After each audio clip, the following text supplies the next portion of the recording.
आज सुबह जब मैंने अखबार पढ़ी तो समझ लीजिए खुशी की लहर छा गई, क्योंकि प्रधानमंत्री जी ने आज उद्घाटन किया है।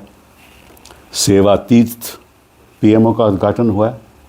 सेवा तीर्थ और कर्तव्य भवन, और आपको मालूम है पहले कर्तव्य पथ तय हुआ था, तो ये तो बहुत ही अच्छी बात है।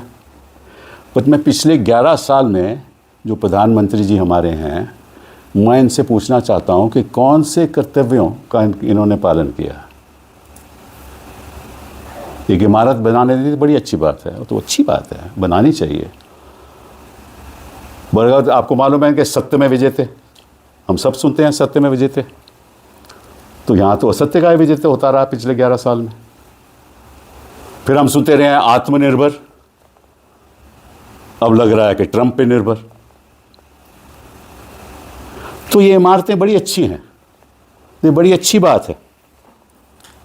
उन्होंने कहा कि अब देखिए वो राजा महाराजाओं के टाइम राजा फैसला करता था, यहाँ तो प्रजा फैसला करती है। आप देख ही रहे हो पार्लियामेंट कैसे फैसले कर रही है।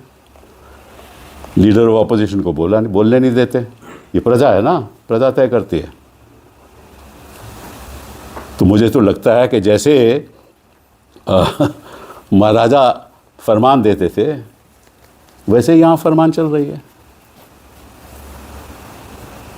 तो कहने का मतलब ये है कि इससे देश का सुधार नहीं होने वाला, देश की जनता का सुधार नहीं होने वाला। हजारों बच्चे दिल्ली में कहीं और प्रदूषण से पीड़ित हैं, बच्चों को अस्थमा हो रहा है। चर्चा हुई पार्लियामेंट में, ये किसका कर्तव्य है? कौन से भारत की बात कर रहे हैं ये?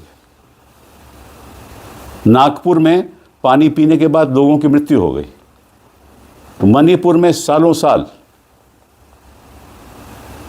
बलात्कार हुए, जल रहा था मणिपुर। किसका कर्तव्य था सुधारने का स्थिति को? कौन यहां पिछले 11 साल में राज कर रहा है? असलियत तो यह है, इनको चुनाव तो जीतने आते हैं, लेकिन राज नहीं करना आता। लोकतंत्र की बात तो करते हैं, लेकिन लोकतंत्र को कुचलते हैं। कहते कुछ हैं, करते कुछ हैं। रुपया का दाम 63 से होकर आज देखो कितना हो गया, 90 के ऊपर।